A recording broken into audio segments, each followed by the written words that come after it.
Hey, welcome to the live. Got a good one for you today. We're going to be talking about real estate, just pricing in general, because I've been getting a lot of questions about that, like these doomsday headlines about like that I see on social media all the time, like the real estate market's crashing, all this type of stuff. It's like, well, is it? Why do people say that? What could prevent that? I'm going to be touching all that, everything on there, but more importantly today, I'm going to be talking about a lot of fundamental things, just about investments, like a big fundamental piece um, that can be applied across the board. I'm going to be showing you how to apply this to real estate, and we're going to go deep dive into this stuff. I'm going to show you guys like how, those of you that watch our channel all the time, you guys have heard me say like real estate's been in a bubble for a long time. Like we should have let it just crash in 2008, and instead it's bubble, bubble, bubble, and now this is where we're at. You're going to get to see why I say that today. Okay. Those of you that are new to the channel, welcome. We talk all finances related to young professionals. Today, that's what we're talking about is buying homes and basically how unaffordable they are for young professionals. And you're going to partially see why. So with that being said, let's jump into it. The first piece that I want to touch on um, is there a high probability that you're going to see the real estate markets go down? It's like, yeah, like where I live at, if you guys remember, I think it was in October of 2022, I said that I expected real estate in my area, which again, we're talking about real estate. So you have to understand like it's very location centric, right? In my area, that I'd expected uh, real estate to go down between 20 and 40%. Okay. And that was in October, I believe, of 2022. Since then, it has gone down about 25%. Okay. So we've already seen a massive drop out where I live at. Um, does it have legs to go down even further from now? That's what we're going to find out. Now, the reason why I bring that up is because things get distorted, and I want to have you guys understand that you got to dig deeper than this stuff instead of just like some superficial BS that you hear on the news. Okay, and for example, like if the stock or if the real estate market crashed this year, the media would be all over President Trump saying, oh, it's his fault, it's his fault, it's his fault. If it had tanked underneath Biden, they'd be saying the same thing, like the other side would be. Same thing underneath Obama, same thing underneath Bush. The bottom line is economic policies like that a president does, yes, they have some effect in the near term, but more importantly, like economic policies take years and years and years to get dumped into the economy. I mean, it even takes that much time to sometimes get some of these things passed through Congress completely. And I'll give you an example. There's some stuff that is still affecting us from 100 years ago. So, for example, a lot of people don't know this. I forgot which president it was, but about 100 years ago, there was inflation problems. And one of the things that employers were doing, and really wealthy employers, to get really good talent was they were upping the salaries a lot for to hire employees that they wanted. And so what the government came in and said was to make things more competitive and to stop inflation, we're going to put a wage cap, not a minimum wage, a wage cap. And so what businesses decided to do then was get creative, and then they started offering benefits like healthcare. That is where our employer sponsored healthcare came from in this country. And where that whole dynamic happened is because the government did something, and look where healthcare is at now, right? Like, so when people say, oh, healthcare is like this because of blah, blah, blah, it's like, well, actually, it goes back way deeper than that. And so one thing I want to point out is like, even if it does crash, all this stuff, look at the bigger picture, guys. Like, it's not one person's fault. It's not one policy's fault. It's a series of things that adds up to a shit show, which is going to make sense when I talk at the end about, why I think that the market could actually still keep going up from here. Okay. But first, let's talk about something in terms of just investing in general. Okay. Um, there's this thing that we look at as financial experts. It's called reversion to the mean. Okay. And basically what that means, if you've never heard that before, is that everything always is in balance. And in balance, it's the average. So even though something might be 20% returns in 1 year, if the average is 8% per year, it's going to go down back to that and eventually average out to 8%. So that means that there's got to be some down years in there. Okay. We do that with stocks and everything all the time. And in fact, those of you, again, that follow the channel, you guys remember me saying back in December in our member emails and all that type of stuff too, saying the stock market's overvalued. Like it can go down and it should go down, but it's overvalued. And I was basing that on the PE ratios, looking at what's historical PE ratios. And I was looking at different percentiles. How often are we above that, below that, all that type of stuff. But we were at like all-time highs. And it's like that's going to come down. It has to. It's always going to revert back to the average. Okay. So how does that play out in the world of real estate? I'm going to show you guys a national chart real fast. Let me pull up my screen so that way you guys can see this here. I have this right here. Now, if you guys don't know what this is called the Case-Shiller index. And basically what this does is it looks at housing prices based on an index level in the United States. And they also have some based on locations as well, which I'm going to show you in a minute. But let's look at this. I'm just going to do simple graph. Now, some of you guys that are like real estate experts, you're going to be like, well, this is he's forgetting this or he's forgetting that. I'm not forgetting it. I'm simplifying this, okay? Just to show you guys what I mean. Now, this was started back in 1987. And so if I come in here and I draw an estimated line from the beginning of 1987 where it goes through and kind of like an average in here through 2020, and I just kept that trend going, you could see that around 2012, when the market almost crashed, or it did crash in 08, that it was still overvalued here. Now, what happened? Okay.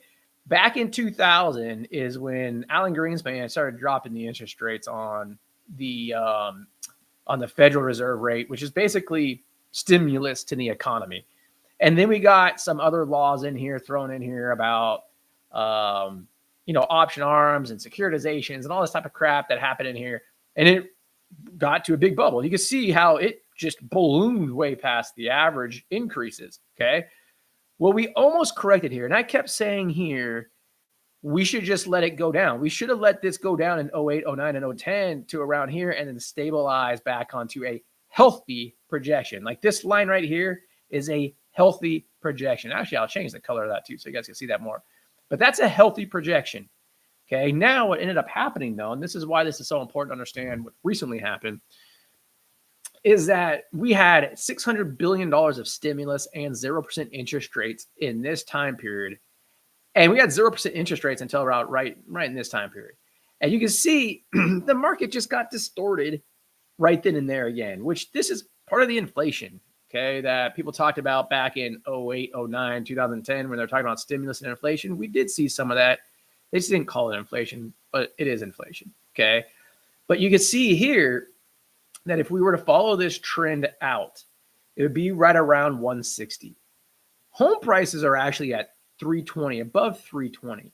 So when you hear people on social media, on YouTube, and they're like, the stock market or the real estate market has basically enough room to drop 50%, just a massive crash. And people are like, oh, you're just fear-mongering. They're not necessarily fear-mongering. What they're talking about is this trend, this reversion back to this mean. Now, I would say, just being a financial expert, it's not going to go drop 50%. And the reason is because there was so much inflation in here, okay, because of how much money we dumped into the market. So you're not going to see a massive 50% drop.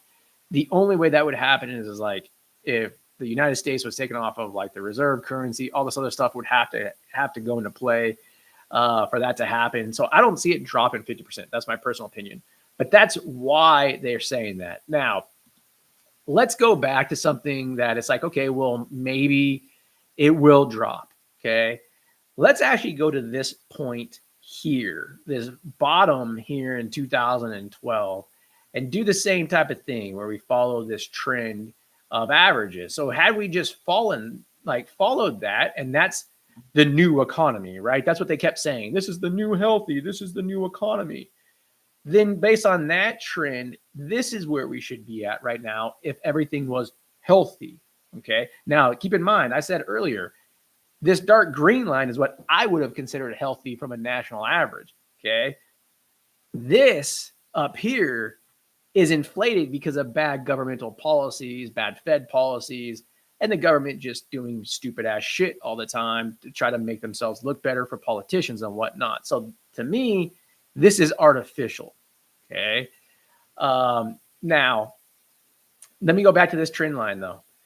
So if I come here, that puts this right around 260. Like I said, we're upwards of around 320. So you're looking at a 40 to 50% drop to put this back on pace to where we were prior to COVID. Now that's important to understand, because prior to this increase here, I said that we did $600 billion of stimulus in this time period, and this is what it led to. Here during COVID, we did like $6 trillion, like 10 times that stimulus. That's why you saw this massive, massive, massive increase in it. I shouldn't say that's why. That's one of the reasons why you saw this massive increase in home prices. So when you're looking at this, I would say nationally, yeah, we have some space to drop by about 10 to 20%. And I think that would be the max nationally that it's going to fall. This is a ride wet range, probably between 10 and 30%. Okay. Even if it dropped 30%, would I say, well, we're back into healthy levels, right? We're down here now. No, I'm going to still say that this green line is healthy. And eventually we'll probably revert back to that in one fashion or another. It might be just a gigantic crash coming. That might be tomorrow. It might be 20 years from now, but eventually that gigantic crash will get us back to this, because it all has to revert back. It all has to equilibrium in the long run. And I mean, you look at countries throughout time that have collapsed and done that. Yeah, the real estate collapsed along with it. Okay. Now, with that being said, does this have to collapse in order for us to get back to this average or this average? The answer is no. It doesn't have to collapse from here. It doesn't have to go down 10% in the next year. It doesn't have to go down 20%. That'd be a fast and immediate collapse. The other thing that I've been seeing a lot of economists say is that they don't expect an ultimate collapse, maybe down like 4 or 5%, but they're going to see this line in the stock market and the real estate market start going sideways. So you're not going to see it go up or down dramatically. It's going to just start trending. And then in the future, these lines would eventually go back to meeting that. And that's where you start to see slow upticks. And I've seen a lot of economists, they don't get the headline news, right? Because they're not on there being like, we're going to drop 50% or we're going to go up 10%. They're basically saying, no, we inspect some flat stuff coming on here. I personally think that I would like it to drop. You guys are all young professionals that watch this. I would greatly appreciate the housing market dropping. It would make it a lot more affordable. And I think it's necessary, because I think it's going to take a long time for incomes to catch up to this trend. So I think by having that real estate drop, it actually does a phenomenal job of making everything more affordable, more stable, more sustainable in the long run. Do I think that's going to happen? No, absolutely not. The biggest voting bloc in this country are people that own real estate. And so they're all excited, and they're mostly old people, because they have equity in their house. So politicians are going to want to appease them every way that they can, which means continually to artificially prop up housing prices until they can't do it anymore and there's a massive collapse. So we'll see where that goes. But that's my perspective. That's what I think is going to end up happening, is they're just going to keep propping it up. And that's what I've been saying since 2008. I've said from that time period, they're going to keep propping this thing up, and the bubble is going to get bigger and bigger. And every day and every week and every year that goes by, that bubble is going to get worse and get worse and get worse. And when it does finally pop, watch out. Okay. Now, again, like I said, does that mean it's going to pop tomorrow? Who knows, right? Because there is that inflation effect in here, because we put so much money into the market. So you might not see it drop that much, but we'll see. Now, going back to real estate as local, this is actually the Austin market, where I live at. But this is also why you have to do localized stuff, because I just showed you the national Case-Shiller. If I come in here and do a trend line through Austin, right, you're basically saying, hey, look, for Austin, it should be around 280, 290. Hey, we're at 513. So we had a combination of all the COVID stuff. But here we also had a massive shift in population coming out to Austin, Texas as well. So I look at this and say, okay, this trend wasn't sustainable because population growth would not be there. And if you, by the way, if you actually did do that, let me show you guys this. This is why I was saying like it can get kind of dicey here, right? Like if I do this trend here in Austin, we almost have a full correction here in Austin. But this was also predicated on population growth. And I don't see that population growth necessarily continuing. Okay. And so I think that this trend is actually going to start flattening out to look more like something like this. And so in Austin, I think you're going to see maybe, potential down, another 10 to 20%. That's my personal outlook on it. Or like I said, it's going to stay flat and then eventually incomes are going to meet it.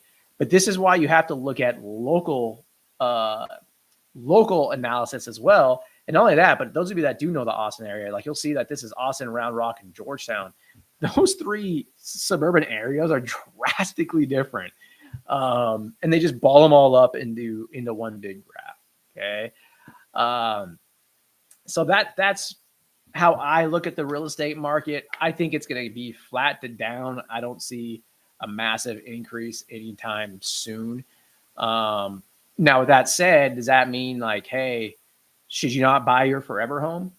No, because you're going to be there forever. So who cares if the prices go down a little bit or stay flat for a little bit? Like you're going to be there. So if it makes sense to buy versus rent and you really do want to buy, you're going to be there for a long time. Great, do it. Don't worry about it if it goes down a little bit. Or even if it goes down a lot, you weren't going to sell it anyways. So that's what to do there. Now, one last thing that I want to leave you guys with is that markets can stay irrational. Let me stop this for a second. Markets can stay irrational for a very, very long time. Okay. And we've seen that. Like I just showed you the chart from like 2012 to now. I would say the market's irrational. That's like 13 years. Okay. It could go another 13 years. Well, nobody knows. Okay. And so some of you guys have already seen it in the chat. You guys have said that you watched some of our stuff that we have with the real estate expert, Josh Metal from Neo Home Loans, who is also our mortgage partner at FitBooks. And in those live chats, oftentimes, and in our podcast, he oftentimes says like he expects housing prices to go up. And he argues about like the inventory, the buyers, the population. And those are good arguments for it all to go up. And he's right. He's not wrong. Those are good arguments for it to go up. And will it go up like 3, 4, 5%? I don't know, because it's also based on affordability. And this is why I was saying he'd be irrational. In 2022, when I did that valuation on where I live, I did it very simple. I called it the back of the neck valuation. Okay. And I literally just said, hey, look, everybody's income stays the same. Interest rates went from 3.5% to 7%. Based on DTI ratios and all that type of stuff, what would the market have to drop to in order for people to afford the same exact house that they could buy last year? And that's where I came up with a 20 to 40% decrease. Okay. Now there is wage inflation since then. Okay. If interest rates drop again, like if they go from 6 down to 3% again, then it's going to make those properties affordable again. So you're going to either see it flatline or go up. And so there's, stuff in there that could drive housing prices up. And big wild card is the Fed and the Federal Reserve, right? Will they get it right this time? That's what their famous saying is. We didn't get it right last time, but trust us, the next time we're going to get it right. Okay, guys. But anyways, this is a good example of what happens when you have not free markets. You have manipulation by outside forces, i.e. the government trying to dictate interest rates and everything else. Like these are the market distortions that you see. Now, from an investor standpoint, this is where I have fun. You can start looking at this stuff and saying, okay, based on this knowledge, where can I potentially make money? So like if I went back to that chart back in 2012, back in 2020, when interest rates were around like 3%, it was like, look, like rents are going to go up, housing prices are going to go up. I'm going to get appreciation from equity, and I'm going to get rental appreciation also. Like, let's go invest in real estate. It was a great time to invest in real estate. Going forward over the next 5 to 10 years, do I see that same opportunity in rental properties? No. Like, so am I doing that? No, not unless interest rates drop again. I ain't touching it, right? Like I'm good there. So therefore, where should I put my other types of money? So like the stock market and whatnot, and then do an analysis there. So that is what I wanted to touch on with you guys today with the live, because like I said, I've been getting a lot of people, I've been seeing a lot of it, but I've also been getting pinged a lot on social media. Like, hey, this guy's saying the market's going to crash like 50%. Like real estate's going down. Like, what are we going to do? You know, the economy sucks now. And that's, by the way, that's the other one that I keep hearing. The economy sucks now. Like this isn't a unprecedented time. It's not unprecedented. It's been the same thing for the last 3 years. Like we had inflation. Inflation sucked. The economy sucked. It's been horrible. The only difference is who the president was and who the media wants to destroy and who they don't. And that's why it's so important for you guys to see through this shit. Like, you know, you guys see that chart of Austin. Our housing prices have been going down for the last 3 years. Like, there's nothing new. Not only that, but this economy is not unprecedented. There's been ups and downs in economies all the time. Like it's happened for hundreds of years. Like, you know, this is just another economic cycle. Like not a big deal. Okay. So anyways, that's the live chat for today. And again, if you guys listen to the podcast, welcome there too. Glad that you guys are listening to this. And, you know, as always, stay tuned. Any news comes out, we'll be doing more lives. We'll also be dropping more videos just on general topics that affect young professionals. So be sure to subscribe. We'll see you guys soon.